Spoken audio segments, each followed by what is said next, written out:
What's your main message to GPs who quite commonly will be approached by patients who seem to have an addiction, who have a story about the product that they want, and you actually suspect that they're drug seekers? Right. Okay. Some practices are fairly vulnerable, I think, because they're not that aware of drug seekers, but I think I don't see too many in my practice because word kind of gets out there that you're not likely to score anything from that doctor. So I don't feel I've been conned for a while, but as GPs we're all vulnerable to this. And this is the sort of person who comes into the practice, perhaps a new person in the area, or a person who arrives late in the day when you're feeling tired and just really want to get things over quickly.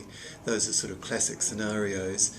And the person says that they're from out of town, they've got a particular health problem that always requires morphine and it was lost or it was left behind because they were in a rush to get away, or some other drug that they name the drug and the strength, and give a fairly convincing story.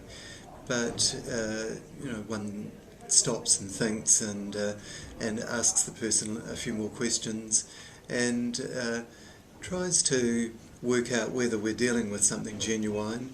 And it can be very difficult because these people are well versed in their stories. So doctor shopping, they have had lots of practice at going around visiting different doctors.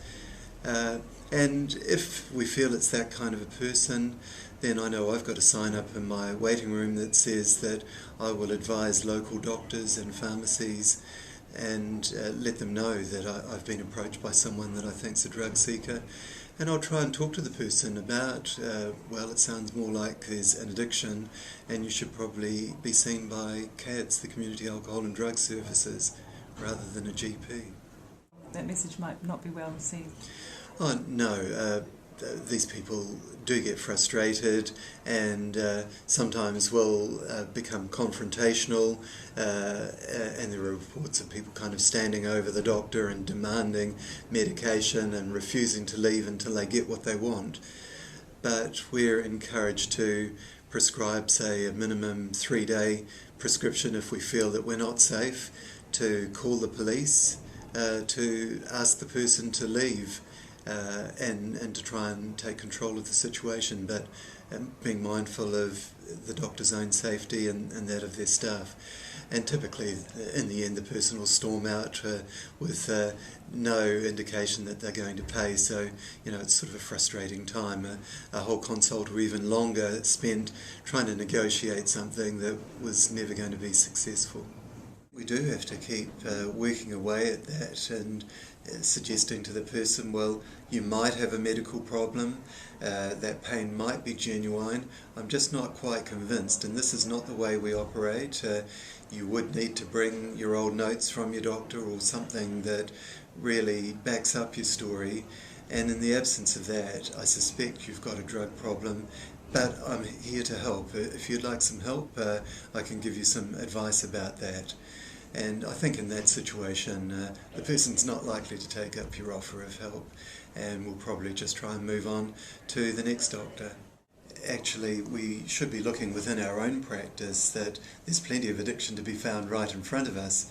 And I think these days we're all being encouraged to ask our patients if they smoke cigarettes, and that's part of cardiovascular disease assessment, to work out who smokes and who doesn't smoke, and to offer help. And for those who want the help, there are many medical things as well as counselling support that we can offer.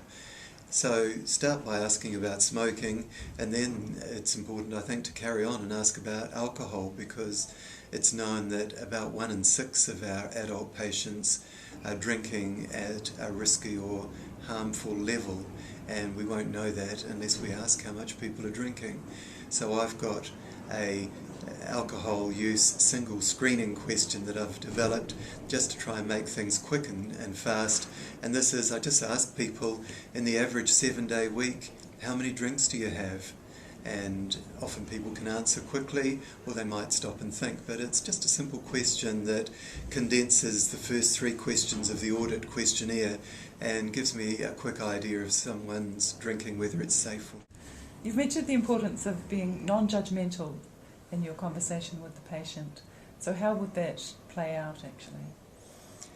I think that when we're talking to people who've got problems, it's easy to blame them rather than to think of the full biopsychosocial way of looking at them. And so the bio is to consider things like their genetics, their predisposition to addiction, and then psycho might include things like their upbringing. Was there child abuse? Was there a difficult childhood?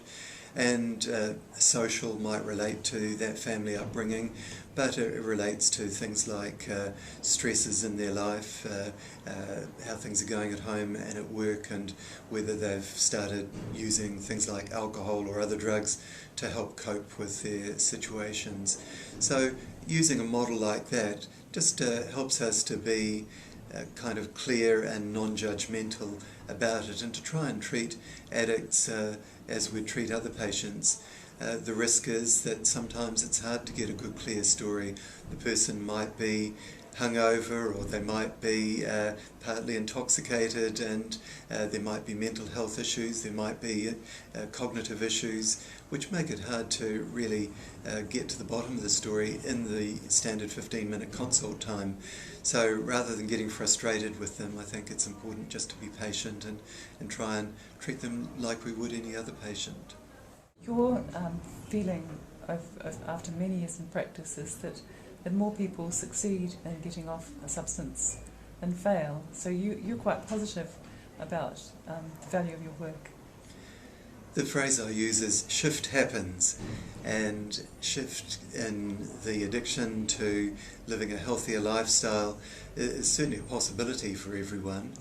But the longer the person's been drinking or smoking marijuana or cigarettes, the harder it is to change those deeply ingrained learning patterns in their brain and to shift back into healthier circuits of brain functioning.